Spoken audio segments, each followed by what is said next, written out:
In 2024, the Rector's Tower at the National Autonomous University of Mexico was undergoing a profound restoration for its 70th anniversary. Construction workers, accustomed to finding all sorts of forgotten objects during such remodels, had no idea that this particular Tuesday, July 16th, would change the university's history forever. On the 8th floor, once home to high-level administrative offices, Master Mason Julian Hernandez noticed something strange. A ceiling panel in one corner sounded hollow. Prying it loose, he discovered a hidden space about a square meter in size. Inside, cloaked in decades of dust, sat a military green metal filing cabinet, the kind common in government offices of the 1980s. The cabinet's contents compelled Hernandez to call his supervisor immediately. Amidst old invoices and unimportant memorandums, one item stood out. A red folder stamped classified, bearing a title that sent a chill down his spine. Operation Clean Campus, Terminal Phase. Inside were 21 passport-style photographs of young people, detailed student records, official letterhead intelligence reports, and, most chillingly, a typewritten list. Next to each name was the annotation, permanently neutralized, followed by dates between October 15th and 17th, 1987. The workers, grasping the gravity of their find, contacted university authorities who in turn notified the press. Within hours, the file confirmed what dozens of families had suspected for nearly 4 decades. Their children, siblings, and cousins had not fled to Cuba, nor joined a guerrilla movement, nor been swallowed by the city. They had been victims of an intelligence operation, executed with military precision within the walls of the nation's highest seat of learning. That file, hidden for 37 years in the bowels of the administrative tower of Latin America's most important university, not only confirmed the fate of 21 brilliant disappeared students, but exposed how UNAM, a bastion of free and critical thought, was infiltrated by an operation that turned classrooms into hunting grounds and student ideals into death sentences. If you studied at UNAM or understand its importance to Mexico, this story will shake you to your core. Subscribe and activate all notifications, because what this archive revealed about Latin America's largest university will change how we see our student history. Hit the like button to honor the memory of the disappeared students. 2 years after the devastating earthquake of September 19th, 1985, the National Autonomous University of Mexico was simmering with unprecedented political fervor. The quake hadn't just toppled buildings and claimed thousands of lives. It had fractured the credibility of the ruling PRI government. University students, many of whom had volunteered in the rescue efforts, had witnessed firsthand the corruption, incompetence, and official indifference during the tragedy. That experience had radicalized them in a way the government never anticipated.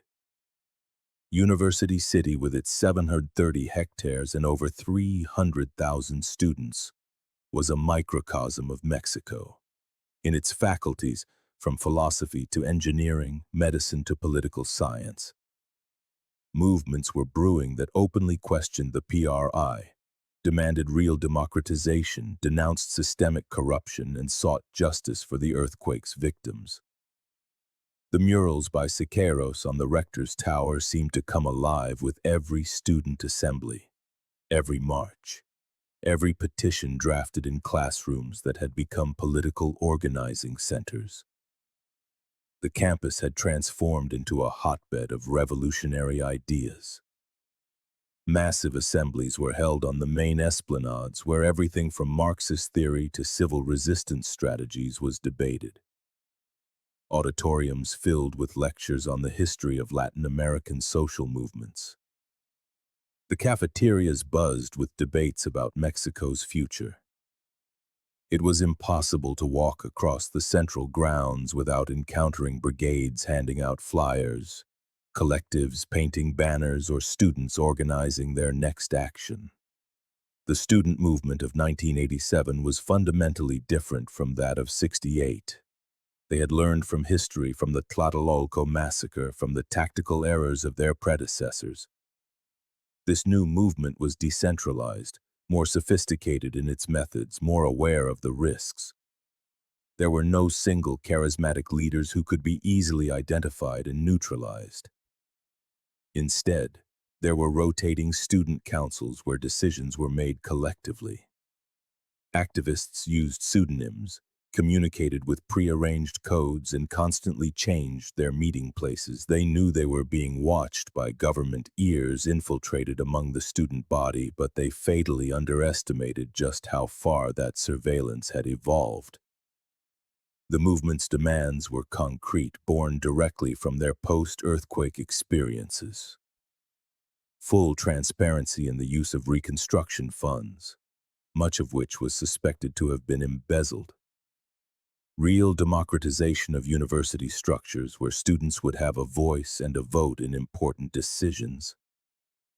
An end to authoritarianism in faculties where some deans ruled their domains with an iron fist. A genuine connection between the university and the working-class communities affected by the earthquake.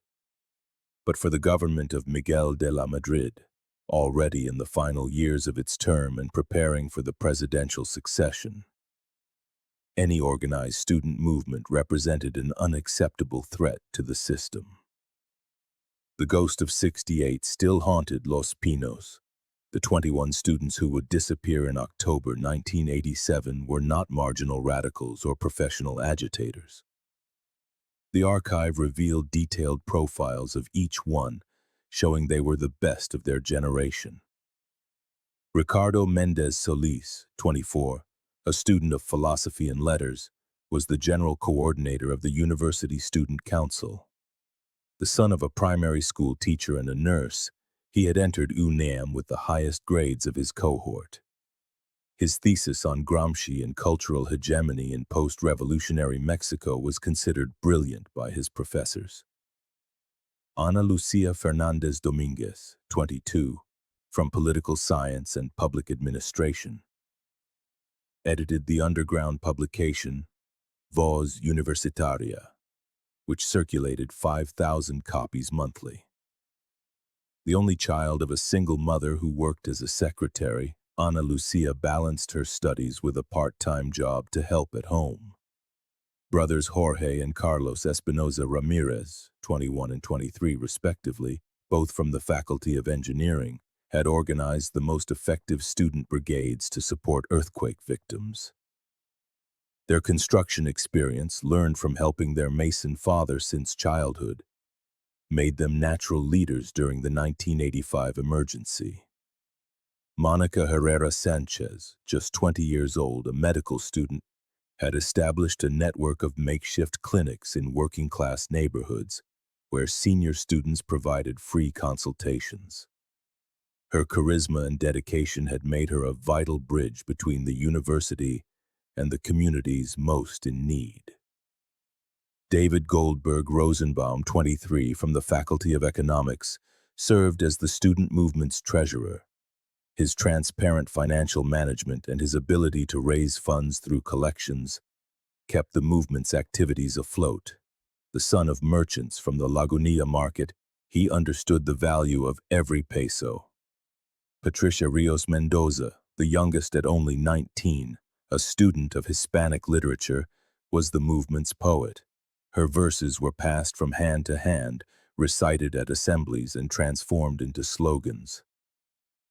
"Upon the rubble of the earthquake, we will build hope," was one of her most quoted lines. Alejandro Ruiz Torres, 24, about to graduate with a law degree, provided free legal counsel to students arrested during demonstrations. He had created a rights manual that every activist carried. His dream was to establish a human rights law firm. The other 13 who disappeared had equally remarkable profiles. Esperanza Morales from psychology, Roberto Jimenez from history, Carmen Gutierrez from pedagogy, Miguel Ángel Soto from physics, Laura Delgado from chemistry, Andrés Vargas from architecture, Beatriz Núñez from social work, Fernando Castillo from veterinary medicine, Gloria Mendoza from geography, Héctor Villanueva from actuarial science, Isabel Cortez from graphic design, Joaquín Herrera from music, and Raquel Salinas from visual arts. Each contributed specific, vital skills to the movement, from designing propaganda to statistically analyzing repression, from providing psychological support to traumatized peers to composing protest anthems. They all shared characteristics that made them perfect targets: academic brilliance that set them apart from their peers, middle or lower class origins that deprived them of powerful connections, a genuine, incorruptible commitment to social transformation, and above all, a lack of ties to the political or economic elites who might have protected them. They were, in the cold words of the archive, ideologically high-risk elements with no significant political backing. The perfect profile for someone who could disappear without causing too much of a scandal. According to the documents found in 2024, Operation Clean Campus was not a spontaneous reaction, but a meticulously planned strategy that began to take shape in May 1987. Intelligence services, particularly the dreaded Federal Security Directorate, or DFS, had identified UNAM as a red zone of subversion that required immediate surgical intervention. The infiltration began with the recruitment of young agents who could pass for students. The archive details the process. They selected individuals between 20 and 25 years old with prior university education, trained them in intelligence and counterintelligence techniques, created complete identities for them with fake but verifiable academic histories, and enrolled them in strategic faculties. The codenames of these infiltrators appear in the documents only as Miguel in political science, Claudia in philosophy, and Roberto in economics, though the file suggests there were at least a dozen more spread throughout University City. These agents were not mere snitches. They were instructed to excel academically to gain credibility, participate actively in student activities, and even propose actions that seemed radical but were, in reality, controlled. Miguel, for example, was elected as a student representative for his faculty. Claudia published inflammatory essays in student journals. Roberto organized fundraisers for popular causes. Within 6 months, these moles had fully integrated themselves into the fabric of the student movement. The intelligence-gathering phase was exhaustive. The infiltrators filed daily reports on activities, plans, personal relationships, psychological weaknesses, routines, everything. The archive contains hundreds of reports detailing everything from the routes activists took to get to the university to their food preferences, from their romantic relationships to their family problems. Each student leader had a file that grew daily with information that would be used against them. By September 1987, the intelligence services had completely mapped the structure of the student movement. They knew who the real leaders were, not always the most visible ones. They knew the support networks, had identified the funding sources, and understood the internal dynamics. It was then that the High Command gave the green light to move from surveillance to action. The order, according to a memorandum in the file, was clear: dismantle the movement through the selective extraction of key elements. Priority: opinion leaders and operational organizers. Method: clean and slint. Maximum coverage. On October 13, 1987, the infiltrators activated the trap. Claudia spread the word among the most committed circles. There would be an ultra-secret meeting to plan the most important action in the history of the Mexican student movement. The rendezvous was Casa del Lago, the beautiful Porphyrian-era building in Chapultepec Park that UNAM used for cultural activities. The location was perfect, isolated from the main campus with controlled access and closed to the public after 8 p.m. To lend credibility to the summons, the infiltrators used all the codes and protocols the movement had developed. The password to confirm attendance was a quote from José Revueltas. "Prison is the university of the revolutionary."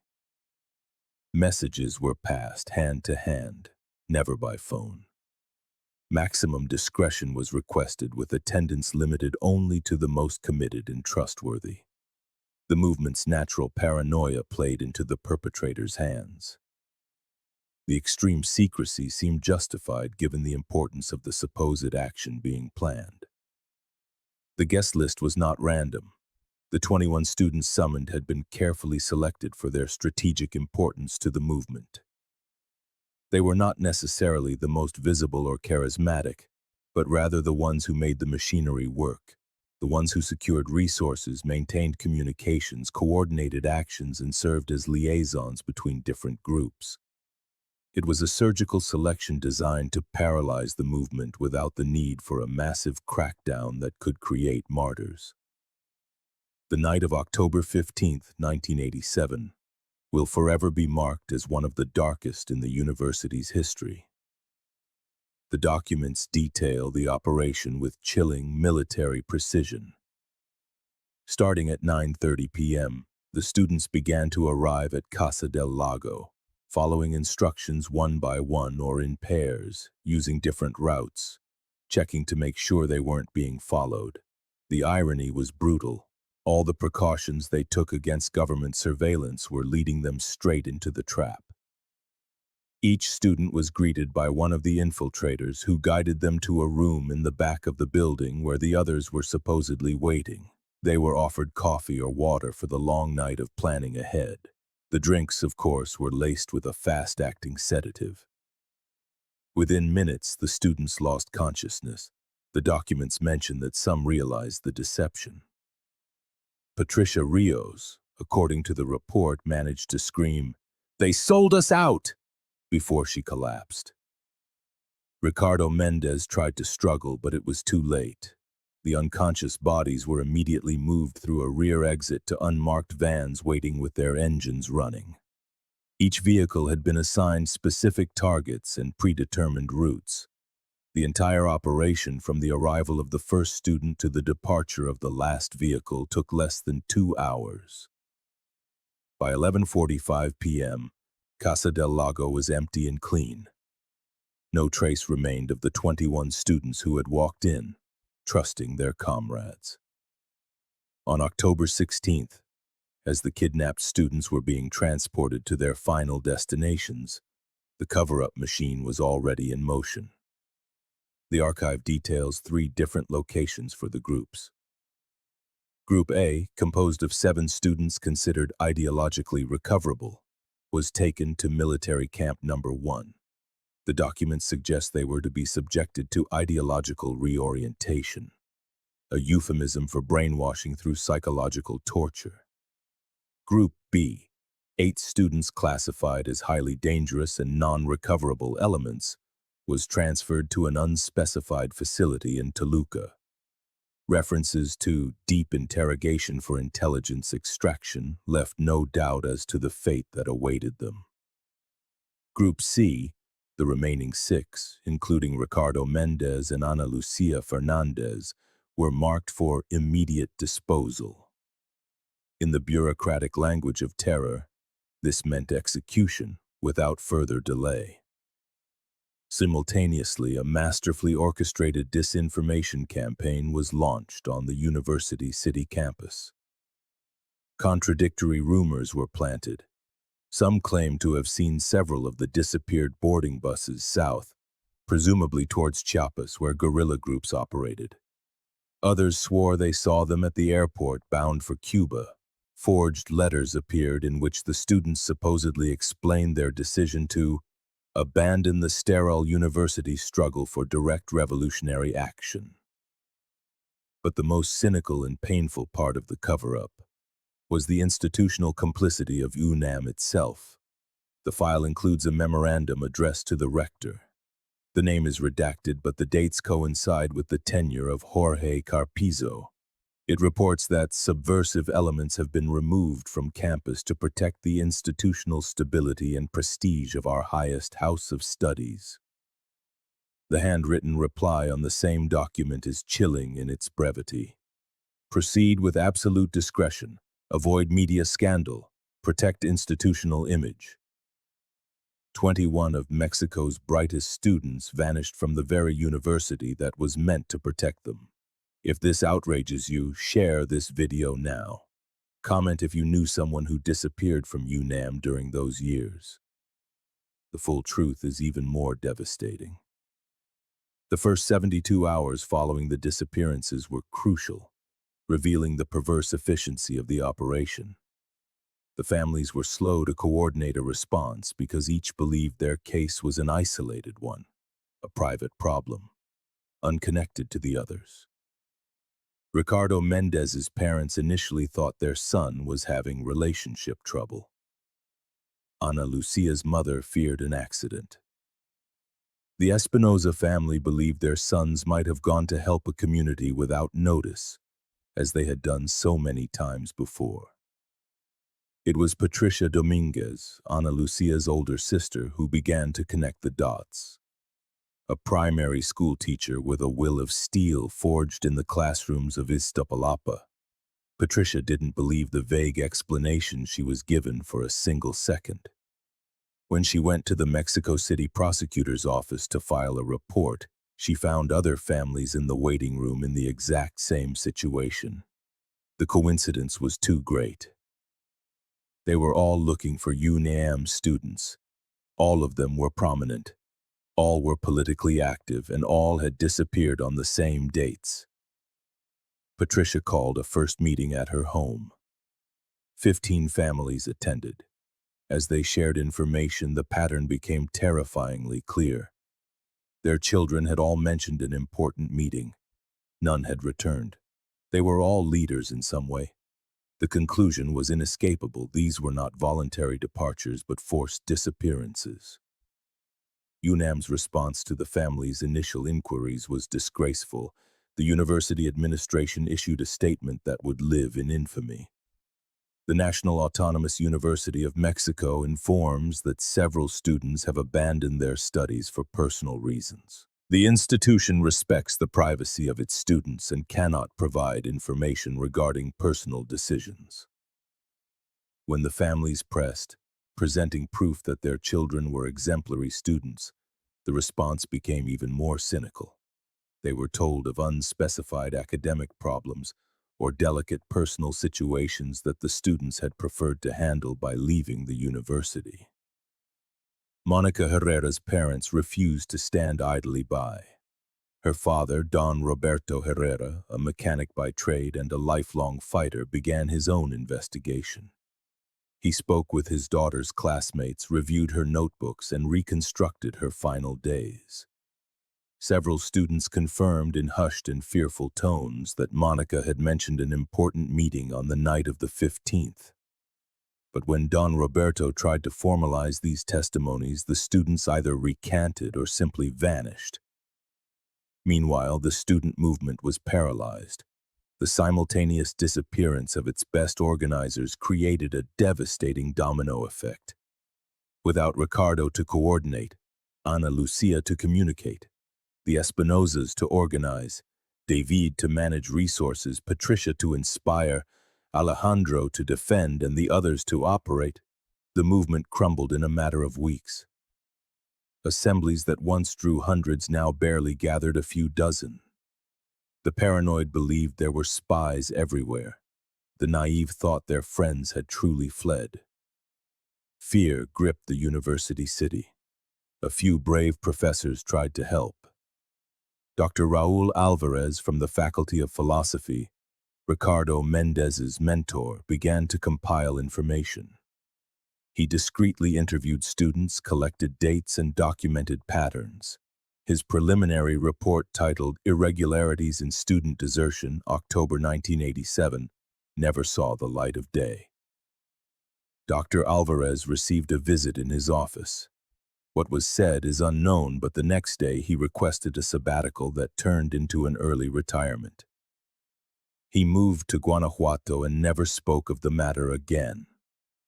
Elena Morales, a sociology student assisting Dr. Alvarez, was less fortunate.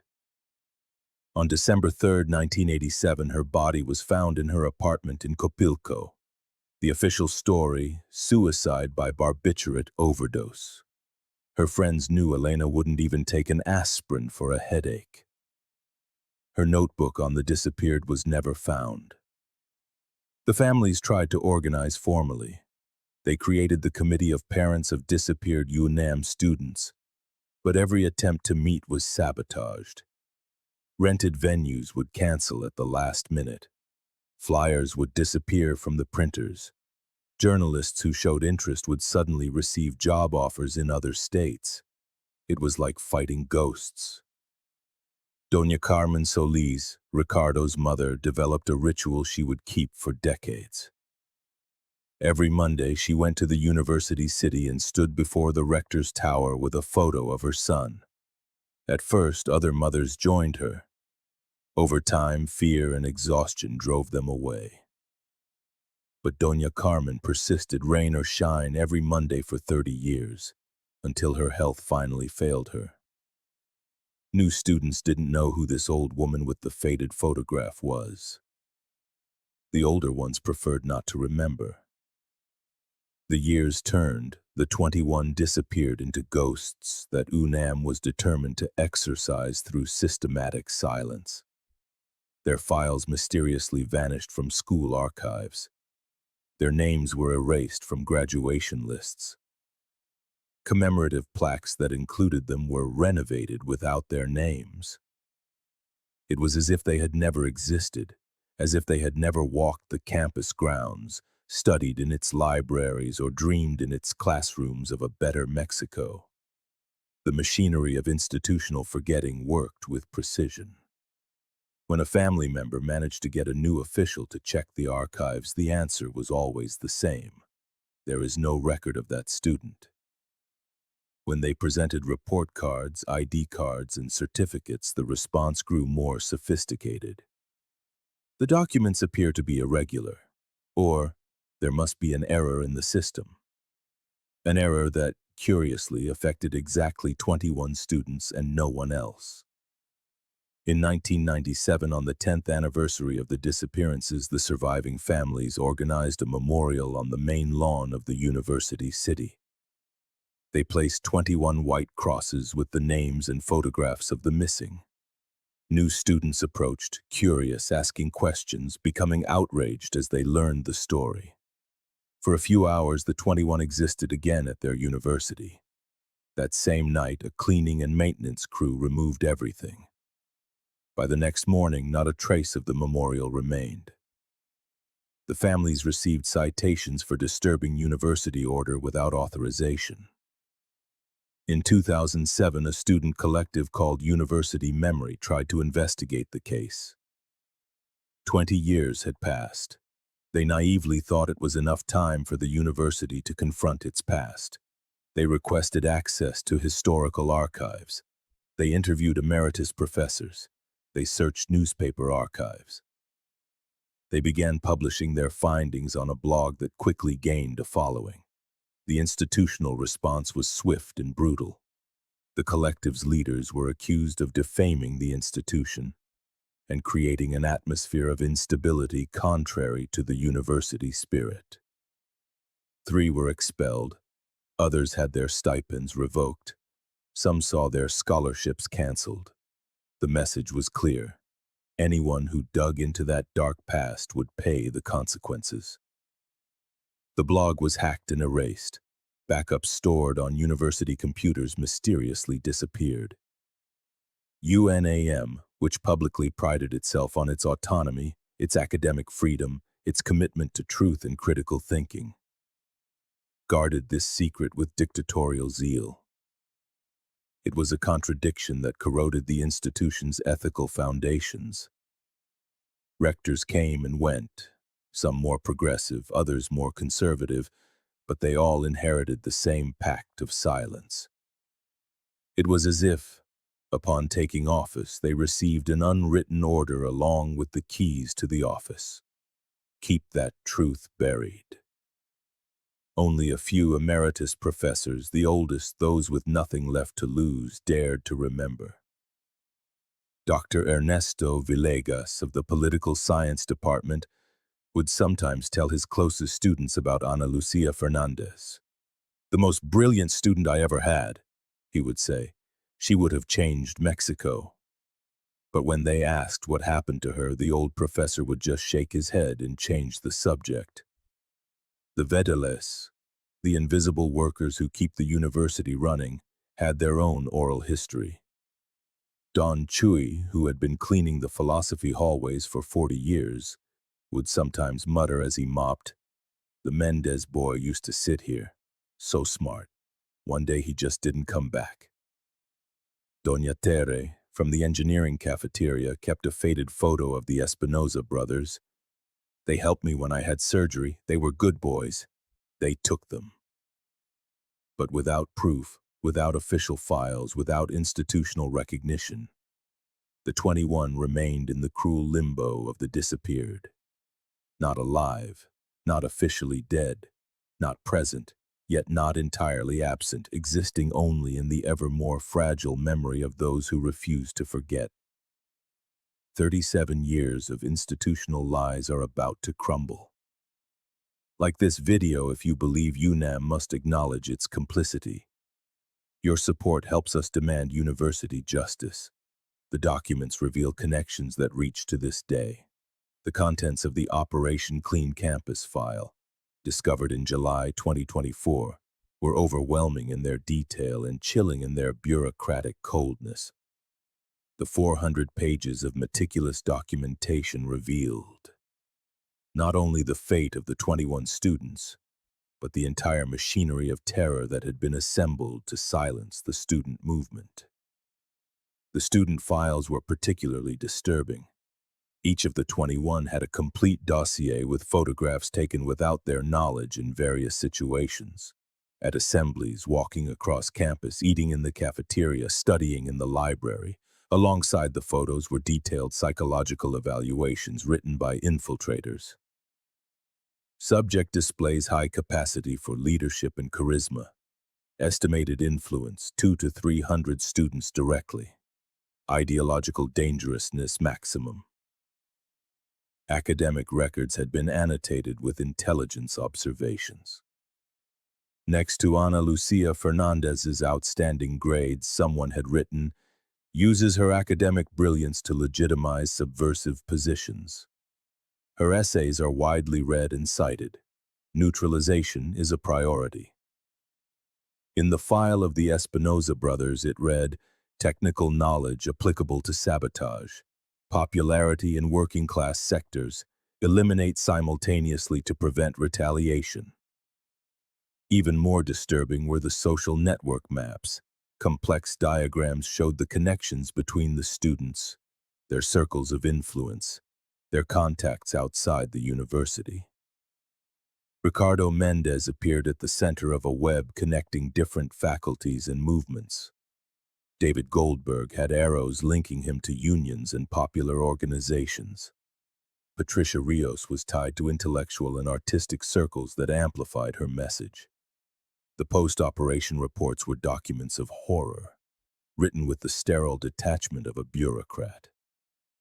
They contained clinical descriptions of interrogation sessions, detailing methods of physical and psychological torture.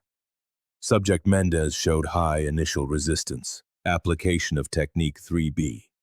Sensory deprivation plus controlled electric shock produced partial results, proceeding to Technique 4A. The euphemisms failed to conceal the systematic sadism. Some reports ended abruptly. Patricia Rios's, for example, concluded, "Subject attempted severe self-harm, medical condition critical, recommendation, file closed, subject non-recoverable." A red stamp marked the page. Final disposal authorized 10/18/87. The 19-year-old poet had lasted only 3 days. A section marked Ultra Secret Level 1 detailed the final fate of each student. 8 died during intensive interrogations between October and December 1987. 6 were transferred to psychiatric hospitals with false identities, permanently sedated until their deaths from medical complications. 4 were sent to maximum security prisons on fabricated charges, where they died in riots or alleged suicides before 1990. 3 were disappeared in transit, a euphemism for immediate extrajudicial executions. None survived past 1990. The system had ensured that any possibility of the truth coming to light was eliminated, but perhaps most revealing were the documents exposing the network of institutional complicity. Memos between university officials and intelligence agents. Lists of professors who provided information on their problematic students, administrative staff who facilitated access to confidential files, security guards who allowed nocturnal operations, even janitorial staff recruited as informants. An organizational chart showed the operation's complete structure. At the top, names were redacted, but their titles were visible. The Director of Federal Security, the Secretary of the Interior, and, shockingly, the Rector of UNAM. The chain of command descended through undersecretaries, area directors, and operational chiefs all the way down to the direct perpetrators. It was a perfectly structured pyramid of terror. The file also contained correspondence that revealed the cynicism of power. A letter from the Rector to the Secretary of the Interior expressed gratitude for a timely intervention that had safeguarded the university's stability.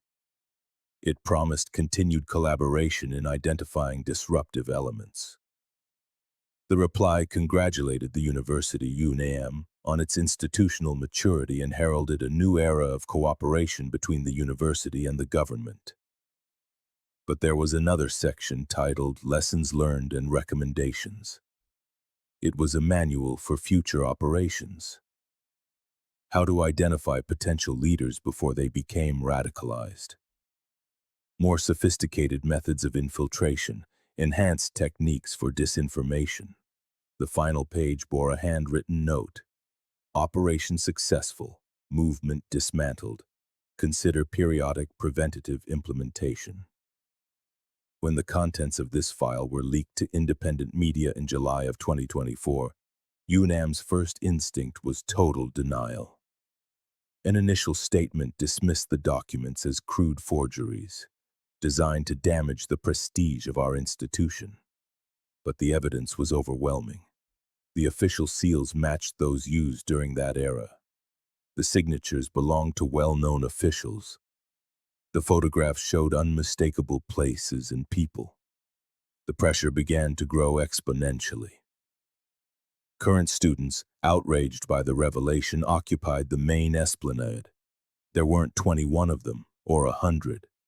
There were thousands demanding truth, justice, and the complete unsealing of all historical archives. Social media erupted. Families of people who had disappeared in other eras joined the calls, asking if their own cases were also documented in hidden files. International media seized the story. The New York Times published a lengthy report. Spain's El País spoke of a deep-seated conspiracy. International pressure compounded the national crisis. Human rights organizations demanded a full investigation. Faced with the impossibility of maintaining their denial, UNAM changed its strategy. The rector convened a press conference where, with a grave expression, he admitted the document's authenticity. But he tried to distance the current administration. These regrettable events, he said, occurred nearly 4 decades ago under administrations and in political contexts that are completely different. The UNAM of today absolutely condemns these acts. The explanation satisfied no one. Students pointed out that the institution's 37 years of silence made the university a continuing accomplice. Families demanded not just acknowledgement but reparations. Academics questioned how many other secrets the university's archives held. A University Truth Commission was announced, but its initial composition sparked even more controversy. It was composed mainly of current officials, with no significant participation from victims' families or independent experts. After renewed protests, it was restructured to include representatives from human rights organizations, families of the disappeared, and independent scholars. An independent forensic team was summoned to verify the complete authenticity of the documents.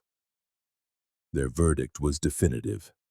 Not only were the files genuine, but cross-references with other declassified archives from the era, particularly from the now-defunct Federal Security Directorate, corroborated the events. Moreover, they found evidence that Operation Clean Campus had not been an isolated incident. Testimonies began to flow like a river long held back. A former UNAM security guard, now in his 80s, confessed through tears that he had seen unmarked vans entering the campus on the night of October 15, 1987. "They told us we saw nothing," he whispered, "that it was a matter of national security. I had a family, I needed the job, so I stayed quiet. And that silence has tormented me my entire life."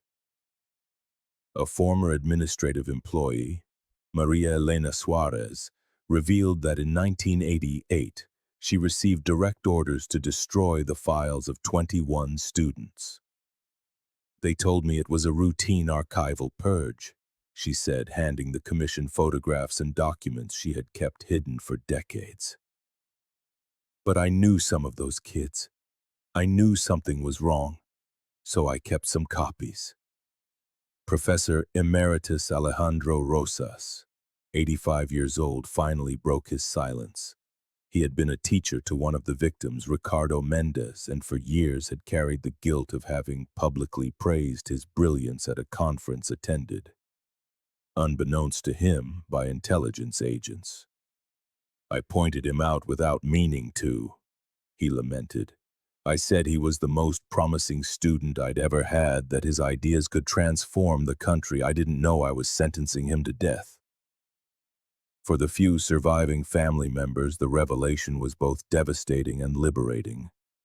Maria Mendez, Ricardo's sister, now 76, could not hold back her tears upon receiving official confirmation of her brother's fate. "My mother died waiting for him," she said. "To her last day, she believed he would come back. My father passed away convinced we had failed him, that we hadn't searched hard enough. At least now I know he didn't abandon us. He didn't run off to Cuba, like they said. They took him for thinking, for dreaming, for wanting a better Mexico."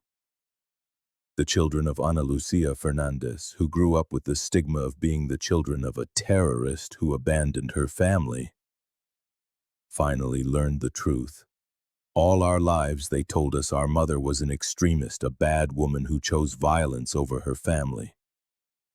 Now we know she was a brilliant student murdered by the state. Our children will know their grandmother was a hero, not a terrorist.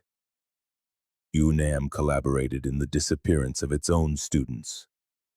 Share this video to demand university justice. Comment if you know of other cases of silent student repression. The truth always comes to light. The discovery of the archive forced UNAM to confront its dark past in a public, unavoidable way. Scholarships were created in the names of the 21 disappeared. A public apology was offered in a solemn ceremony. A promise was made to fully open all historical archives. But for many, these measures came 37 years too late and felt like far too little in the face of the crime and its cover-up. The Truth Commission began its work but soon hit obstacles. Many files had been destroyed or lost. Key witnesses had passed away or refused to speak. The few living individuals responsible were protected by old age, poor health, or statutes of limitations. Criminal justice seemed impossible, leaving only historical and moral justice. Most disturbing was the discovery that Operation Clean Campus was not a one-time event. References in the document suggested similar operations in 1973, 1971, and 1991. How many more students had vanished in the silence? How many brilliant minds had been extinguished for daring to think differently? How many of Mexico's futures had been cut short in the very classrooms that were supposed to protect them? Today, on the university campus, 21 commemorative plaques mark the favorite places of each of the disappeared. In the central library, a room bears Ricardo Mendes's name. The Political Science Auditorium has been renamed for Ana Lucia Fernandez. A special scholarship for low-income students honors the memory of the Espinosa brothers. These are important gestures, but they cannot bring back the lost lives, the destroyed dreams, the shattered families. The impact of this case transcends the 21 victims. It has forced a reevaluation of the relationship between universities and political power, between formal and actual university autonomy, between the discourse of academic freedom and the practice of surveillance and control. Students across Mexico and Latin America now look at their institutions with new eyes, wondering what secrets they keep, what complicities they hide. UNAM now faces the challenge of rebuilding its moral credibility. Plaques and ceremonies are not enough. It requires total transparency, mechanisms to ensure the university is never again an accomplice to crimes against its students, and clear protocols to protect the dissent and critical thought that are the very essence of university life. The file hidden in the Rector's tower did not just reveal the fate of 21 brilliant students who disappeared in 1987. It exposed the deepest betrayal of all, when the university that swore to defend free thought became an accomplice to its extermination. UNAM, the pride of Mexico and Latin America, now has 21 ghosts who will not let it forget that university autonomy means nothing if it does not protect its students from the very power that sees them as a threat. For the simple act of thinking, questioning, and dreaming of a better world. This story must resonate in every university in Latin America. If you believe in true university autonomy, subscribe right now. Next Friday, we will reveal another case that educational institutions wish you would forget. Activate all notifications. Comment with the name of your university so we can investigate its hidden archives. Share this video because every student must know this story. This is your channel, where academic truth comes to light and where no disappeared student is ever forgotten. We'll see you on Friday, because a free education requires a free memory.